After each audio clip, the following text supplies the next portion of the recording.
नमस्कार, कांचन किचन रेसिपीमध्ये आपलं सर्वांचं मनापासून स्वागत आहे. आज काय बनवायचं? आज साधी सोपी रेसिपी शिकवणार आहे, म्हणजे गवारीची भाजी. आता काही वेळेला काही जणांची गवारी कसं होतं, भाजी केल्यानंतर थोडासा कलर त्याचा चेंज होतो किंवा काळपट पडते. मग माझी गवारी जी आता हा जो कलर आहे असाच कलर हा गवारीचा राहतो भाजी केल्यानंतर सुद्धा. तो कसा राहतो ते आता आपण बघूया. मी एक कढई ठेवलेली आहे, कढई गरम झालेली आहे. आता त्याच्यामध्ये तेल घालायचं.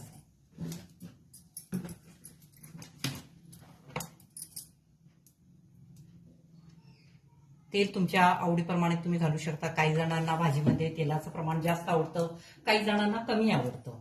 मग ते तुमच्या ह्याच्यानुसार तुम्ही ठेवू शकता. फक्त जास्त कमी प्रमाण करू नका, नाहीतर मग कसे होते भाजीची टेस्ट बदलू शकते. आता या ठिकाणी तेल घातलेलं आहे. गॅस मोठा करते. मी या ठिकाणी 2 कांदे चिरून घेतलेत, मीडियम साईजचे.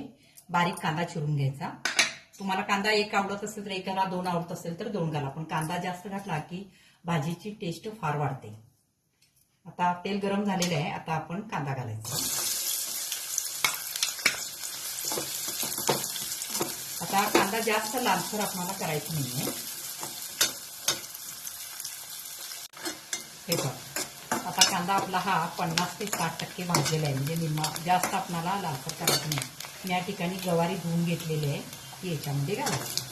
गॅस मोठाच ठेवायचा, बारीक करायचा नाही आहे, कारण याच्यामध्ये गवारी दिसल्यामुळे पाण्याचा अंश असतो.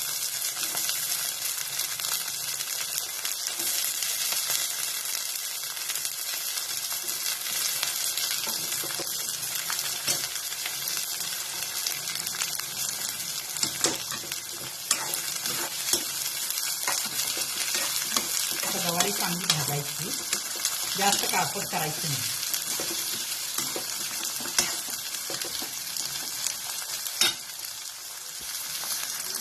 हे कट आवाज येतो म्हटल्यानंतर गवारी आपली भाजलेली आहे. आता गॅस बारीक करायचा. त्याच्यामध्ये प्रथम हळद पूड घालायची, हलवून घ्यायचं चांगलं.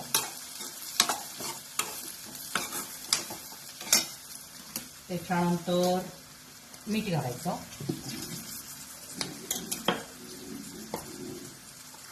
मीठ तुमच्या चवीप्रमाणे तुम्ही घालू शकता. मग याच्यामध्ये शेंगदाण्याचा कूट घालायचा. शेंगदाण्याचा कूट घाला, तुम्हाला जेवढं आवडतं तेवढं. फक्त शेंगदाणे चांगले भाजून घ्या आणि मग त्याचा कूट करा. कच्चे शेंगदाणे वापरू नका. कुणाला जर शेंगदाण्याचं कूट आवडत नसेल तर नाही घातलं तरी चालतं, खोबरं वगैरे घातलं तरी चालतं, ते पण नाही घातलं तरी चालतं. हे पण आता या ठिकाणी काय करायचं, मसाला चटणी जी आपण रेग्युलर वापरतो ना घरी, ती चटणी वापरायची.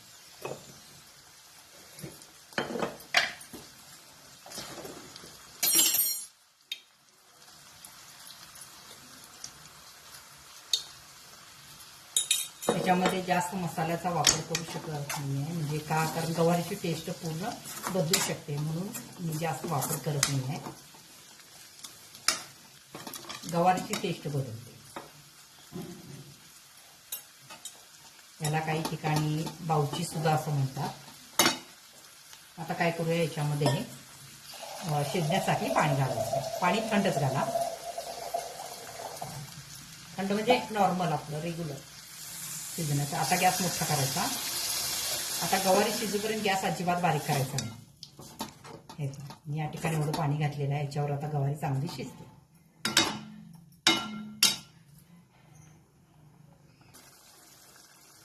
हे पण गॅस अजिबात कमी करायचं नाही आहे. गवारी आपली शिजलेली आहे तरी सुद्धा हिरवीगारच आहे, आणि त्याला बघा ग्रेव्ही सुद्धा खूप छान तयार झालेली आहे. तुम्ही असं ठेवू शकता, आणि याच्यापेक्षा तुम्ही आणखीन यातलं आटवून सुद्धा एकदम सुके करू शकता. आता हे ग्रेव्ही तयार झालेलं आहे. आता काय करायचं, त्याच्यामध्ये बारीक चिरलेली कोथिंबीर घालायची. कोथिंबीर सगळ्यात सुकी झाली. ही झाली आपली गवारीची टेस्टी भाजी तयार.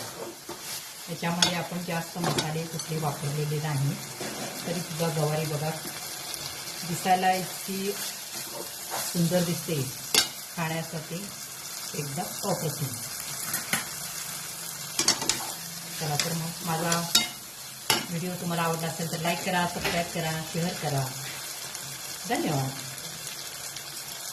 आता मी काय करते का बाउलमध्ये काढते.